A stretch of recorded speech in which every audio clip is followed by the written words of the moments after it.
Marcelo Peretta es el secretario general de los trabajadores de farmacias o farmacéuticos y bioquímicos y nos acompaña en este momento de Prueba al Futuro. ¿Cómo te va, Marcelo? Un gusto saludarte. Hola Marcelo, buenas tardes. Igualmente, un gran gusto. Igualmente. Marcelo, contanos cómo analizás este momento, más allá de la ley. Después, por supuesto, vamos a hablar de la ley, pero me gustaría que nos des un panorama de cómo vivís vos esta situación de la Argentina en estas últimas horas. Y medio triste, ¿no es cierto? Digamos, muy parecido al día nublado que estamos terminando, que al menos aquí en Buenos Aires, que digamos, una gran mayoría de la población esté entendiendo que un gobierno que indudablemente está absolutamente legitimado en las urnas porque ganó la elección hace 2 años y la volvió a ganar hace 2 meses, está llevando adelante normativas en perjuicio del más débil, ¿no es cierto?, como es el trabajador y como es el jubilado. Entonces, esa sensación, indudablemente, es inevitable que esté calando hondo en gran parte del pueblo argentino. Indudablemente hay muchos que todavía se enganchan en esto de la grieta, de la pelea, y que esto es generado por digamos, una oposición que quiere desestabilizar, que quiere que este gobierno no termine, lo cual entiendo que es falso. Digamos, hay dificultades y hay manifestaciones no solamente en la República Argentina, Marcelo, sino en el mundo. Cuando uno ve qué pasa en Alemania, ayer justamente con unos amigos, porque ahora es muy fácil, ¿no es cierto? Entonces uno por YouTube quiere saber qué está pasando en el mundo, y ve qué pasaba, por ejemplo, cuando la Organización Mundial del Comercio, con el G20, se manifestaban, ¿no es cierto?, personas contra las políticas llevadas adelante por las grandes potencias. Y bueno, lo mismo, ¿no es cierto? Hay agravios, hay agresiones, hay actos de violencia, hay actos excesivos de represión. Entonces, indudablemente, esto pasa. Por supuesto, uno no quiere que esto pase en nuestro país. En las asociaciones gremiales, la Confederación General del Trabajo fue muy clara al repudiar cualquier tipo de acto de violencia, más allá de que había dictaminado respecto de una medida de fuerza y digamos, se había expresado absolutamente en contra de esta reforma laboral antes de que resultara aprobada, pero indudablemente hay que hacer la salvedad que no es por el camino de la agresión, de los golpes. Yo sé que muchos periodistas, compañeros tuyos, Marcelo, han recibido agravios en medio de su trabajo, y eso está muy mal. Eso no puede permitirse, hay que repudiarlo permanentemente, ¿no es cierto? Tal vez con una política de seguridad con más precisión y menos generalidades esto se pueda lograr, pero indudablemente no podemos dejar de ver que un gobierno que hemos hablado, que nosotros digamos siempre tratamos de buscar el costado positivo, que al ser peronistas que queremos que a este gobierno le vaya bien, tratamos de encontrarle, repito, decisiones que sean favorables al pueblo, pero uno no las encuentra. Uno encuentra que rápidamente toman decisiones para darles exenciones impositivas a las mineras, o recortes de bonificaciones al campo, al sector del campo, o reducciones de impuestos a las empresas, o cuando las empresas se les va a subir algún impuesto, por ejemplo, las alcoholeras que venden cerveza, vino, se quejan, automáticamente, rápidamente se va para atrás, o las azucareras, cuando se les va a grabar un impuesto, porque justamente, a igual que las alcoholeras, todo con un perjuicio para la salud, rápidamente se vuelve para atrás con eso. Entonces, digamos, las decisiones que se toman para la parte empresaria se resuelven rápidamente a favor, y cuando tienen que ponerle o pedirle que pongan el hombro, la capacidad de lobby de estas empresas rápidamente vuelve atrás de la iniciativa. Ahora, cuando hay que hablar de los trabajadores, una gran reforma laboral.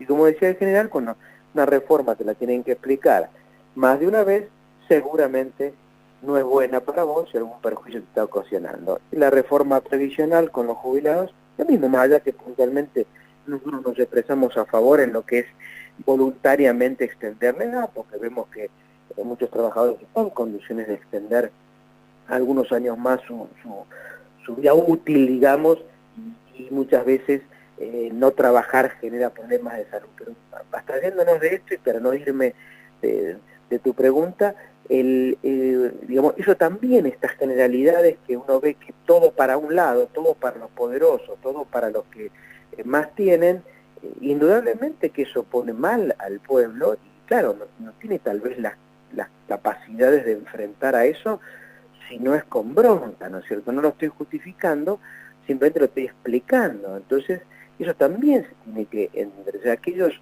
que tienen ayer hablaba con mi familia justamente, que tienen el privilegio de acceder a la máxima magistratura, que han estudiado, por otra parte, también en grandes familias importantes, muy bien adineradas, y que han educado en el exterior, tienen la obligación de velar por el resto o por la parte más baja de la pirámide, y veíamos ayer y con esto termino esta parte, Marcelo, perdóname que me excedí, No, todo bien. por una canción de Joan Manuel Serrat que hablaba vienen por usted, señor, que relata sintéticamente dos pobres que le empiezan a tocar la puerta, después esos dos son 20, y después son 200, y el mayordomo le decía, bueno, señor, yo los dejo con ellos porque yo no sé más que explicarle. Aparentemente usted tiene algo que les pertenece a ellos, ¿no es cierto? Entonces, como diciendo, cuando digamos, el pobre no tiene, digamos, lo que él cree que mínimamente tiene que tener, se defiende como puede, ¿no es cierto? Alguno lo hará por la vía del procedimiento correcto, adecuado, y otro lo hará con el uso de la fuerza, pero quien tiene que prever eso, el que está más arriba, el que está más formado intelectualmente, el que tiene asegurada la comida y la economía, como es quienes nos gobiernan hoy, ¿no? Está clarísimo. En una época donde, yo creo que no sé si en los últimos años o siempre, cuando se habla de reforma, no es un concepto positivo, ¿no? Es decir, las reformas laborales que ha habido en los 90, después ayornada en la época de la Rúa, lo que se viene ahora, cuando hablamos de reforma previsional, de reforma tributaria, que justamente en estos momentos se está tratando en el Congreso, son modificaciones a los regímenes de cada sector que no van por el mejoramiento de quienes son, digamos, las personas afectadas. Ahora bien, ¿por qué siempre se va sobre los que menos tienen? ¿Por qué no se revisa las arcas del propio Estado? ¿Por qué no se va sobre, no digo directamente los funcionarios en ese discurso, viste, que pareciera que uno lo hace desde la escoba barriendo la vereda, pero vemos que siempre atacan sobre el retoque a los jubilados, a los trabajadores? Cuando hablamos del impuesto a las ganancias, se le saca en proporción más al que menos tiene que al que más tiene, como si el impuesto a las ganancias hoy por hoy en la Argentina fuese exclusivamente como cuando se creó para tipos que tenían un nivel económico muy alto y que esa plata que le sacaban ayudaba a los que menos tenían. ¿Por qué siempre se va sobre lo más fácil que sobre los que menos tienen? Porque no tiene capacidad de lobby el individuo, el trabajador, el jubilado. Por ejemplo, el jubilado no tiene sindicato, y los trabajadores, no todos los trabajadores tienen un sindicato organizado, y a veces no todos los sindicatos se comportan como sindicatos defendiéndolos. Pero yendo digamos, puntualmente, ¿por qué? Porque cuando vemos el ejemplo ¿con quién decidió Macri la rebaja a los jubilados?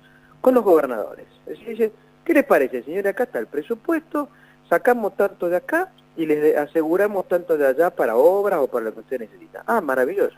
¿Cuántos jubilados había en esa reunión? 0. Entonces, y lo mismo en las reformas laborales, bueno, por lo menos consultaron a la CGT, y la CGT cuando vio el primer borrador, algo cambió, y espero que se siga cambiando ahora cuando ingrese, bueno, ya ingresó, y cuando se empiece a debatir en comisión. Entonces, la respuesta es esa, Marcelo. No tenemos individualmente los ciudadanos, ni siquiera grupalmente, la capacidad de lobby que tienen los grandes. Otra vez de nuevo, un documento que anda circulando, Saving Capitalism, tratando de salvar el capitalismo, de Estados Unidos viene, dicen, lo que gastan las tabacaleras, las farmacéuticas, las alcoholeras, o sea, las empresas que se dedican a todas estas actividades, las mineras, los que están en el campo, todo, lo que gastan en lobby, digamos, tienen 3 veces el presupuesto que utiliza el propio Estado para pagarle los sueldos a los diputados. Entonces, y que son abultados los sueldos de los diputados, ¿no es cierto?, acá y en el mundo. Entonces, ¿cómo competir con ello? Entonces, ¿qué posibilidades hay que ese diputado tenga, primero que digamos, lleve adelante los proyectos que él decía que iba a llevar cuando era candidato? Porque cuando era candidato tenía los mejores proyectos, después no presenta ninguno.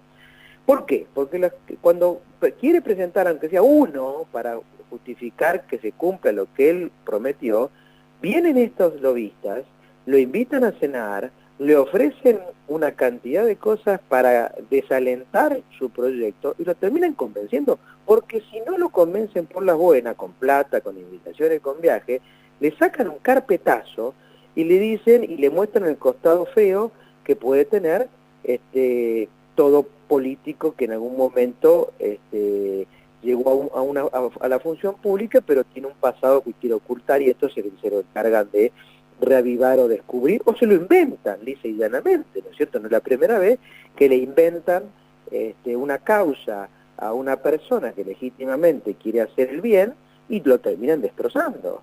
Entonces, esa es la respuesta, Marcelo, por el cual es más fácil, entre un grupo reducido de pocos empresarios, porque las pymes también están teniendo serios problemas en nuestro país. Las grandes corporaciones van bien, o sea, se sienten que con este gobierno pueden hablar. Inclusive, diría, de los nuestros, hablando un poco, los grandes sindicatos también tienen un guiño de la rosada, ¿no es cierto? El problema lo tenemos las pymes, las pequeñas y medianas empresas, que son fuente de trabajo, que son la gran mayoría en este país, las mutuales, las cooperativas, que están teniendo serios problemas, y me estaban diciendo justamente en estas asociaciones que las representan, que están teniendo serios problemas porque le están aumentando impuestos y generando dificultades para que crezcan, y las pequeñas organizaciones sindicales que queremos también ocupar nuestro lugar en este país, ¿no es cierto?, y en esta actividad. Entonces, y esa es la respuesta, por qué ellos apelan a lo fácil. Pero me encantó que anoche, espontáneamente, más allá de poder contar lo malo, que es cierto que es la violencia, el agravio, las trompadas que están mal y hay que repudiarlo, y todo el mundo lo hemos hecho, a lo bueno y espontáneo, que la gente no se come cuando le quieren vender algo que está mal, que espontáneamente, a partir de las 11 de la noche, salió a la calle, y a las 2 de la mañana las principales esquinas de la ciudad de Buenos Aires y de Córdoba y de Rosario y muchas otras ciudades importantes del país estaban caceroleando expresando su disconformidad con lo que se estaba por aprobar, ¿no? Sí, tal cual. Marcelo, por último, y ya yendo un poco más a lo específico que vos como secretario general de farmacéuticos y de bioquímicos trabajás en relación justamente a este tema de la reforma previsional, ¿repercute, por ejemplo, estos números que ahora se empiezan a hablar en el tema concretamente de los medicamentos, de los valores para los jubilados, de lo que se le descuenta, de lo que es beneficiario? Porque mucho se habla del sueldo, del salario, de lo que cobra el jubilado a partir de esta reforma, pero ¿de qué manera repercute en el día a día fuera del dinero en sí que cobra todos los meses? Mira, Marcelo, siempre fue insuficiente lo que se le pagó, digamos, para abstraerme de la cuestión política, al jubilado, ¿no es cierto? Con lo cual, cualquiera sea la fórmula, la actual o la que se acaba de reemplazar, o esta compensación que se dice que se ha hecho, de nada van a servir, porque está liberado el precio de los medicamentos. Entonces, de nada o para nada le va a alcanzar, o para muy poco le va a alcanzar cualquier aumento que les puedan dar, incluso si baja la inflación, porque indudablemente se aspira a que se baje la inflación en el 2018. Perfecto, ojalá se logre. ¿Por qué? Porque a los laboratorios que fijan el precio de los medicamentos no les importa la inflación.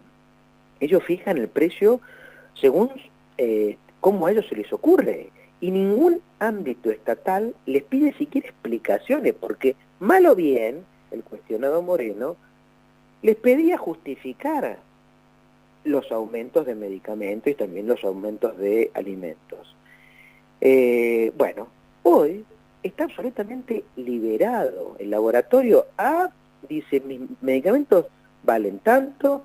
Nosotros tenemos un estudio que dice que en lo que va el 2017, 32% promedio, si la inflación 2021, el promedio, los medicamentos 32%. Ahora, hay medicamentos que han aumentado el 100, el 120, el 180%, medicamentos para la tiroides, algunos analgésicos, algunos respiratorios para el asma. Entonces, ¿eso por qué? Porque el Estado abandonó ese espacio. Entonces, los propios empresarios que debieran ser socios, que esto también lo hemos hablado en alguna oportunidad, Marcelo, que debieran ser socios de esta política, debieran apoyar, pero realmente con decisiones políticas y decisiones de sus propias empresas, las decisiones que el gobierno toma, son los que la están boicoteando, porque van a hacer que nada le alcance al jubilado, que nada le alcance al trabajador, porque cada vez va a pagar más por alimentos y cada vez va a pagar más por medicamentos. Está clarísimo. Marcelo, como siempre, un gusto charlar contigo y intercambiar ideas sobre el presente del país. Te mando un abrazo. Un abrazo, Marcelo, si no te veo, que pase felices fiestas. Igualmente, un saludo para los afiliados y la familia. Gracias. Marcelo Peretta, representante de los trabajadores del sector de farmacias y bioquímicas, o de farmacéuticos y bioquímicos, dando su opinión sobre este tema y de qué manera justamente repercute esta reforma previsional no solamente gremialmente, sino en el día a día a los jubilados.